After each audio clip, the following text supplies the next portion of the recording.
బెదిరింపులకు భయపడబోం, అన్ని లెక్కలు తీస్తాం, రెడ్డి రాజ్యంలో బీసీలకు తావులేదా, బీసీల పదవులు గుంజుకున్రు, బీసీలకు అన్యాయం జరిగితే ఊరుకోబోం, త్వరలోనే రెడ్డి రాజ్యం అంతం ఖాయం, అంతా ఏకం కావాలి, బీసీలదే రాజ్యాధికారం, బరాబర్ ముల్లమాంబ విగ్రహం పెట్టి తీరుతాం, అగ్రవర్ణ పేదలారా మీరు మాతో రండి, మీ వాటా మీకు వస్తుంది, బీసీలకు రిజర్వేషన్లు వద్దని చెప్పిందే జానారెడ్డి, పదవుల కంటే బీసీలే ముఖ్యమని చెప్పేసి ఎమ్మెల్సీ తీన్మార్ మల్లన్న నిన్న నల్గొండ జిల్లా తర్వాత ఏది నాగార్జున సాగర్ నియోజకవర్గం హాలియాలో జరిగినటువంటి కార్యక్రమంలో ఆయన మాట్లాడిండు. తర్వాత భారీగా తరలి వచ్చేసిండ్రు అంట బీసీ నాయకులు, రాష్ట్ర వ్యాప్తంగా ఉన్నటువంటి నాయకులందరూ కూడా తరలి వచ్చిండ్రు.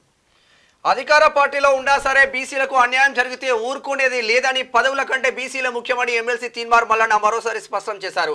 నల్లగొండ జిల్లా హాలియా పట్టణంలో కవయిత్రి మొల్లా విగ్రహ ఏర్పాటు అడ్డుకోవడం పట్ల బీసీ వర్గాల ఆధ్వర్యంలో ఆదివారం నిర్వహించిన ర్యాలీలో ఆయన పాల్గొని మాట్లాడారు. జనాభా ప్రాతిపదికన రాజ్యాధికారమే లక్ష్యంగా బీసీలు కదం తొక్కాలని పిలుపునిచ్చారు. ఉమ్మడి నల్గొండ జిల్లాలో 12 అసెంబ్లీ స్థానాలుంటే జనాభా నిష్పత్తి ప్రకారం బీసీలకు తగిన ప్రాధాన్యం దక్కలేదని, కేవలం ఒకే ఒక బీసీకి అవకాశం ఇవ్వడం అన్యాయం అన్నారు. నల్లగొండ జిల్లాలో అగ్రవర్ణాల పెత్తనం కొనసాగుతుందన్నారు.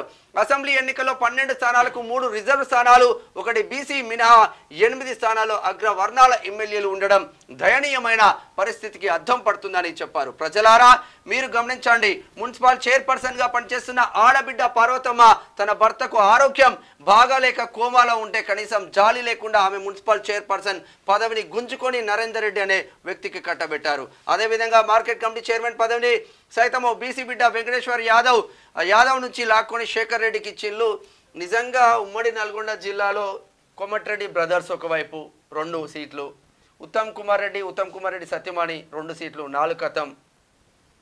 ఇక జానారెడ్డి కొడుకు ఓ ఎమ్మెల్యే, జానారెడ్డి కొడుకు ఒక ఎమ్మెల్యే నాగార్జున సార్, ఇంకో కొడుకు నల్లగొండ ఎంపీ 2 సీట్లు కథం.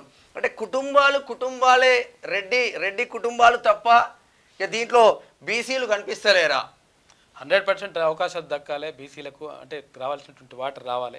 ఎందుకంటే యాక్చువల్గా ఇక్కడ విగ్రహం పెడితే తప్పేమైంది, సరిపోతుందా?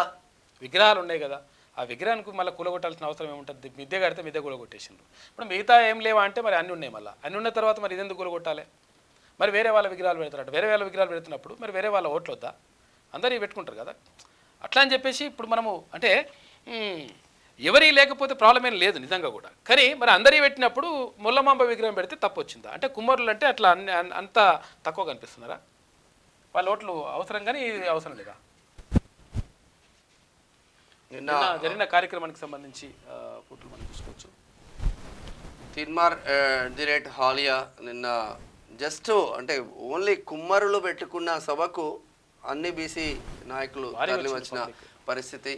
ఇక్కడ తీన్మార్ మల్లన్న, తండు సైదుల్ గౌడ్, ఇక్కడ సూర్యారావు బీసీ టైమ్స్, ఇక్కడ వట్టే జానన్న, ఇక్కడ అందరు కూడా తరలి వచ్చిన పరిస్థితి మాత్రం చూస్తూ ఉన్నాం. షాపింగ్ మాల్స్ నుంచి అంతా భారీగా వచ్చిన పబ్లిక్. నిన్న మీరు తెలుగులో అనర్గళంగా రాయగలరా? స్పష్టంగా మాట్లాడగలరా? మాటలకు తగ్గట్టు అభినయించగలరా? అయితే ఇంకెందుకు ఆలస్యం, క్యూన్యూస్ మీకు ఒక మంచి అవకాశాన్ని ఇస్తుంది. క్యూన్యూస్ లో పనిచేయటకు లేడీ యాంకర్స్ కావాలను సంప్రదించవలసిన నెంబర్ 8688926084. QNewsAds@gmail.com ను సంప్రదించండి. లైక్ చేయండి.